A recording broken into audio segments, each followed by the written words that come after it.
Прадстаўляю вам Кацярыну Сакалоўскую, якая працуе перакладчыкам і рэдактарам 7 гадоў, апошнія 3 у галіне IT. Зараз яна адказвае за лакалізацыю розных прадуктаў на беларускую мову. Каардынуе работу некалькіх каманд перакладчыкаў, якія знаходзяцца ў розных краінах. Кацярына займаецца распрацоўкай стайл-гайдаў і тэрміналогіі, праводзіць трэнінгі, любіць маркетынгавы пераклад. Давайте павітаем Кацярыну.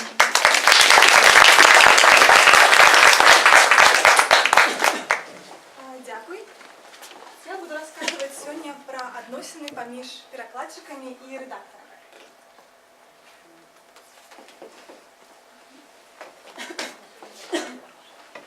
І самае складанае для мяне гэта растлумачыць, чым жа я займаюся, не парушыўшы ніякіх NDA. Напрыклад, у нас ёсць міжнародная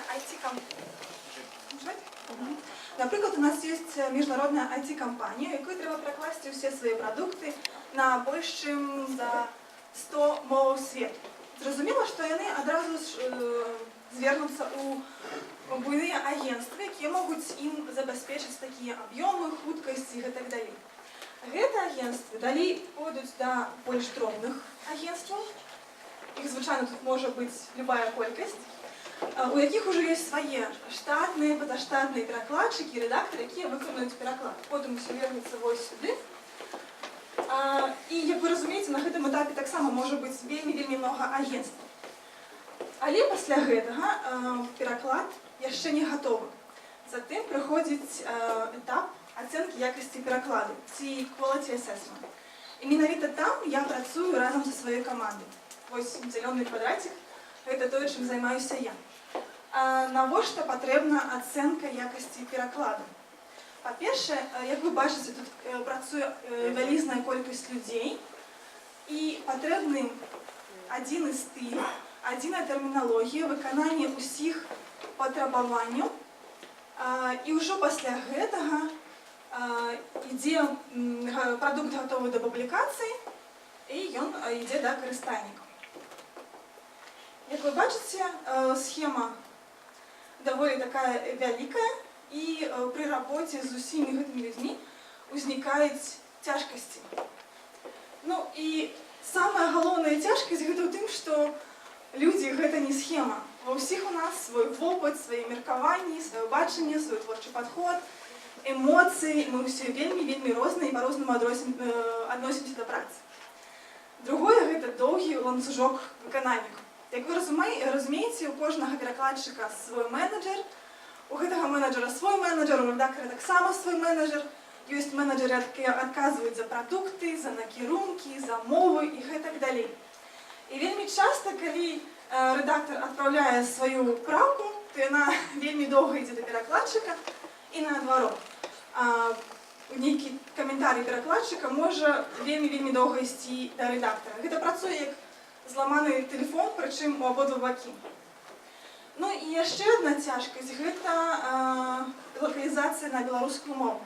Тое, што ў нас яшчэ не вельмі добра распрацаваная тэрміналогія, і нават, напрыклад, у Google і у Microsoft розныя тэрміны на нейкія самыя звычайныя рэчы.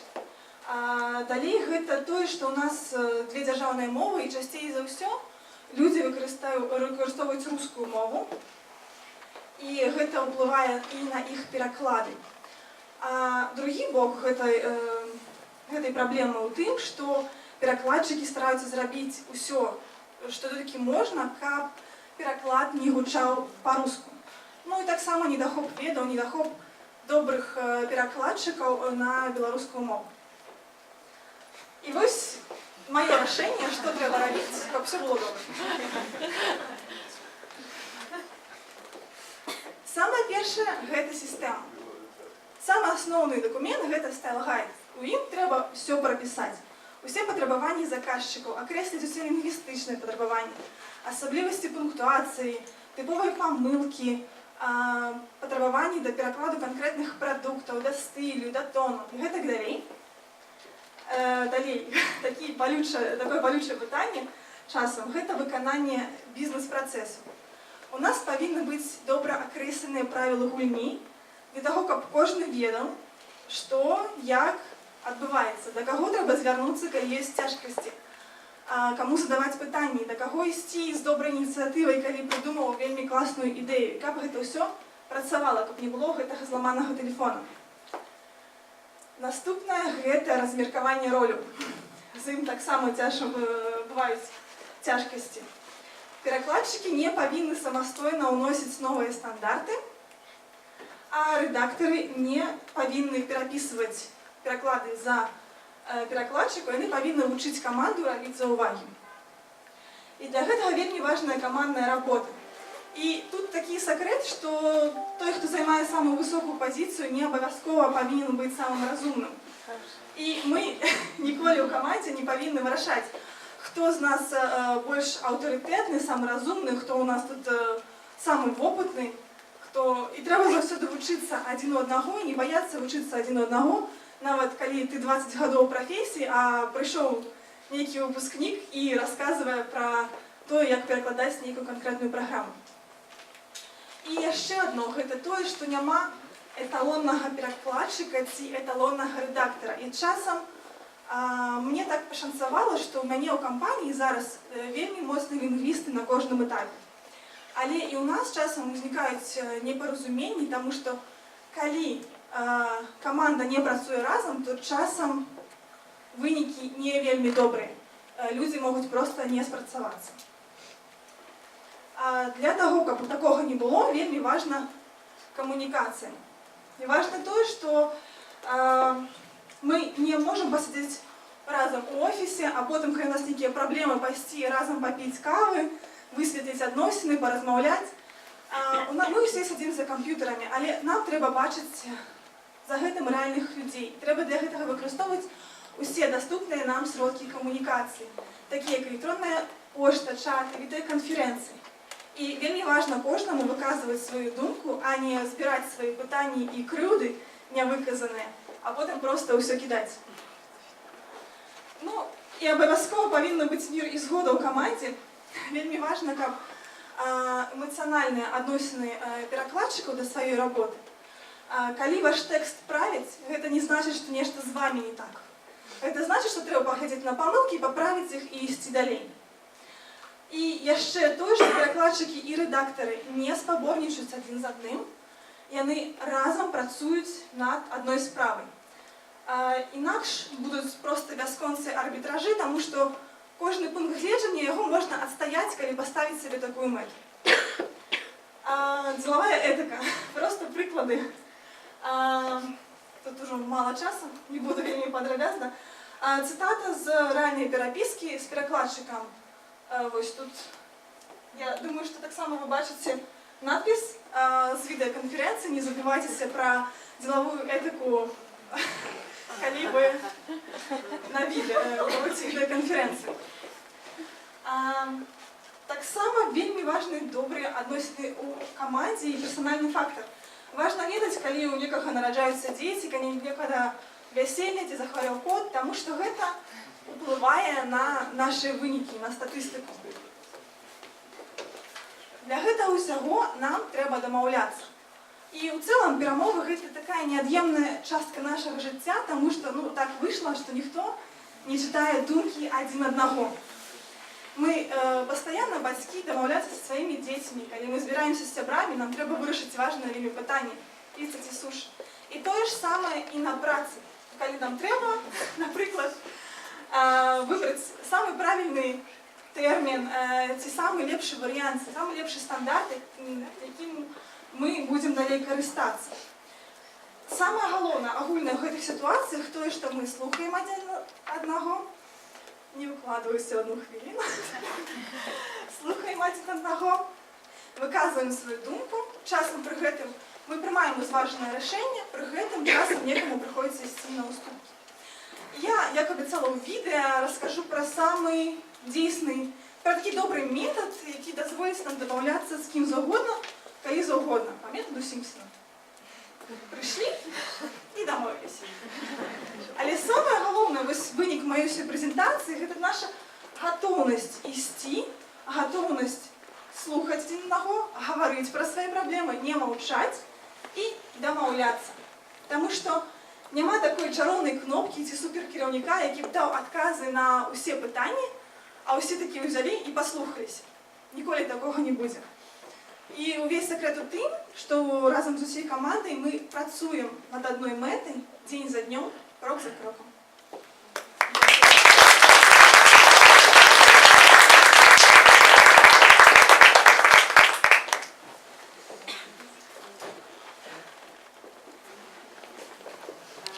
Сера, у меня такое питание.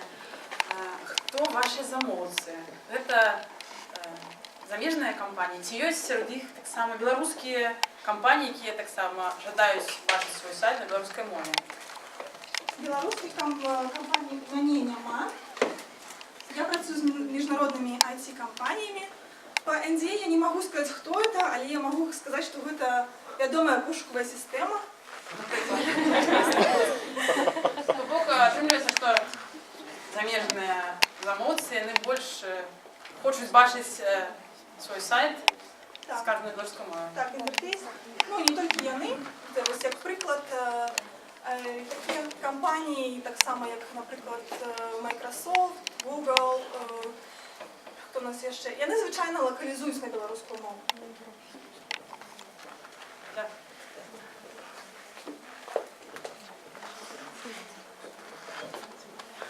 А акрамя англійської мови? Я ведаю китайскую, Тлумачення тільки з англійської на білоруську, або з яких-небудь інших мов так само? Наогул ёсць пераклады з іншых моў, але яны вельмі рэдкія, я з імі не працую. Ну, у кампаніі наогул. В асноўным англійская мова гэта большая частка работы. З італьянської, з іспанської нема? Я не ведаю пра гэта. Магчыма, нешта.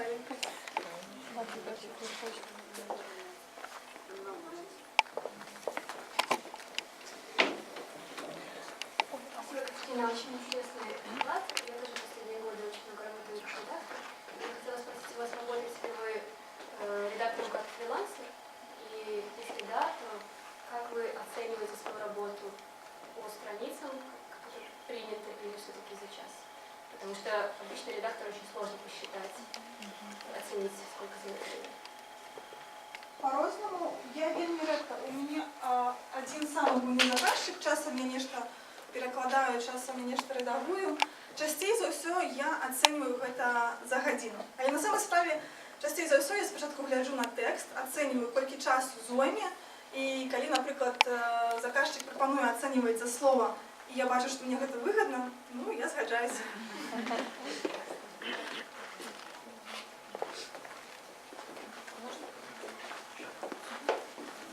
Що там було питання? Фрилансер ви працюєте? Так, я працюю як фрилансер.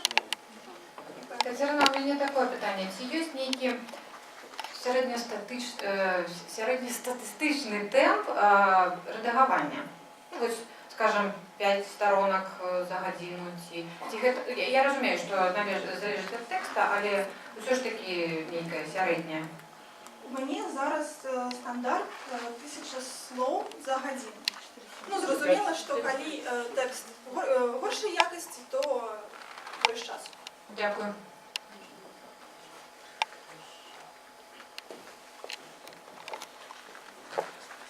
День добрый, напевно, я не буду уставать, потому что уже обклалась разными потребами для працы рэчамі.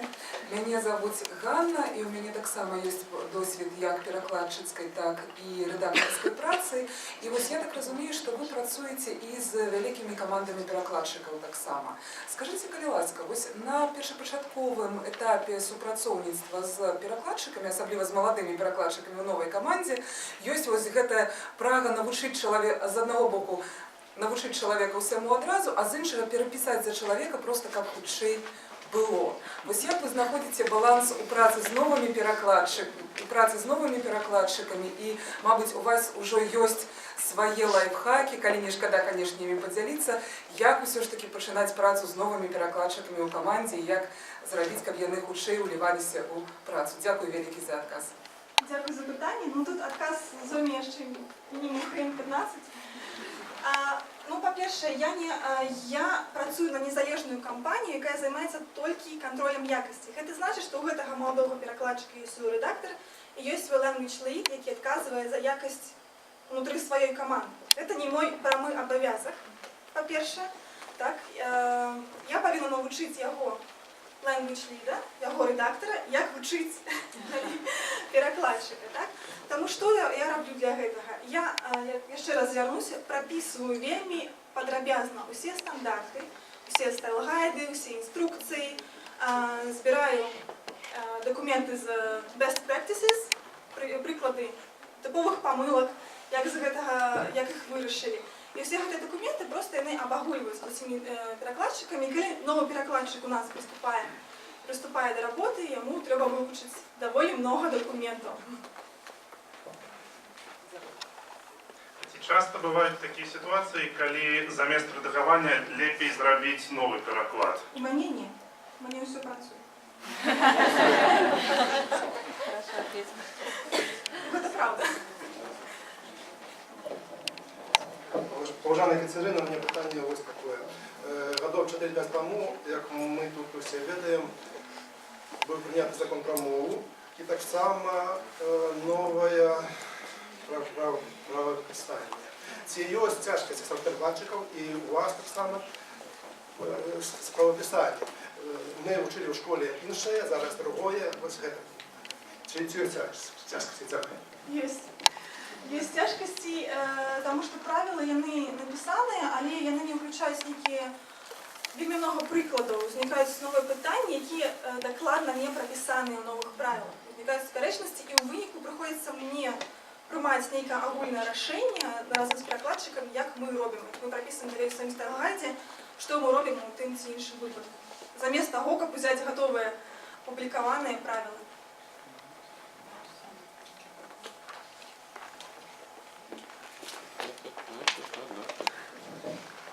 Ну і тады бадай у развіццё гэтай тэмы якраз такі ці патрэбная нам нейкая дзяржаўная, не ведаю, альбо нейкая іншая тэрміналагічная камісія на кшталт тых, якія працавалі тады ў 20-е гады і далі багаты плён.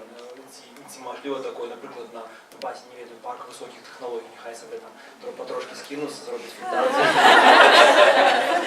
якая зоймецца тэрміналагічнай работы, прынамсі ў сферы IT. Ну, тут вельмі таксама цяжкае пытанне, якое тут патрабуе вельмі разгорнутага адказу, таму што розныя кампаніі, яны разрознена перакладаюць. Гэта заказы вялікіх кампаній, які знаходзяцца звычайна ў Амерыцы. У кожнай з іх свой NDA, яны вельмі берагуць сваю тэрміналогію адзін ад аднаго, і вельмі цяжка аб'яднаць. Ну, над гэтым трэба працаваць, так. Я думаю, што яшчэ будзе даклад Віталія, які таксама закране гэту тэму. Катерина, а вот что вы тады робіце? Ці вы береце тэрміналогію, якую патрабуе замоўца, ці вы все ж таки спрабуеце пераканаць іх у тым, што трэба зрабіць адну агульную тэрміналогію, давайте все будем разам на адной беларускай мове ўсё пісаць. Я прапаную свой варыянт, як будуць працаваць усе каманды. Гэта значыць, што як заказчык можа патрабаваць яго, звычайна патрабаванні агульныя да канкрэтных прадуктаў, так? А агульную тэрміналогію мы ўжо з лінгвістамі, з камандай выбіраем, ствараем. Дзе-небудзь себе пабачыць, напрыклад? Нельга.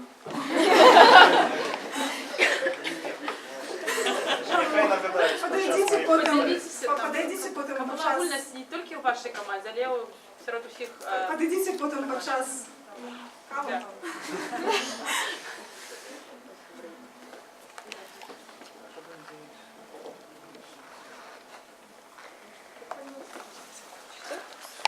Пытанняў няма больше?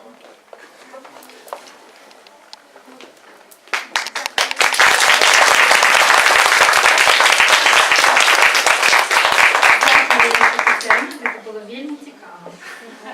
Падыходзьце да Кацярыны падчас кавы-паўзы з пытаннямі. У нас зараз будзе кава-паўза, 45 хвілін. Падчас кава-паўзы не забывайцеся падыходзіць да нашай дошкі і аставляць там свае візіткі і кантакты. Яшчэ адна аб'ява. Зараз перейшла вже на білоруську мову. Наш колега, який працює з голландською і англійською мовами, Макс Невенс, покинув тут на столі кілька книг для перекладчиків. Я так розумію, що це для просто Ну, кто хочет, то вас. Хто хоче, берите книги. Коли ласка, значить 45 хвилин, це значить, що ми зустрічаємося з вами у 13:10. У вас есть талоны, и коли ласка, значит, одна группа остается у конференц-зале, другая переходит у библиотеку, и третья у фойе, так як у вас позначено на талоне.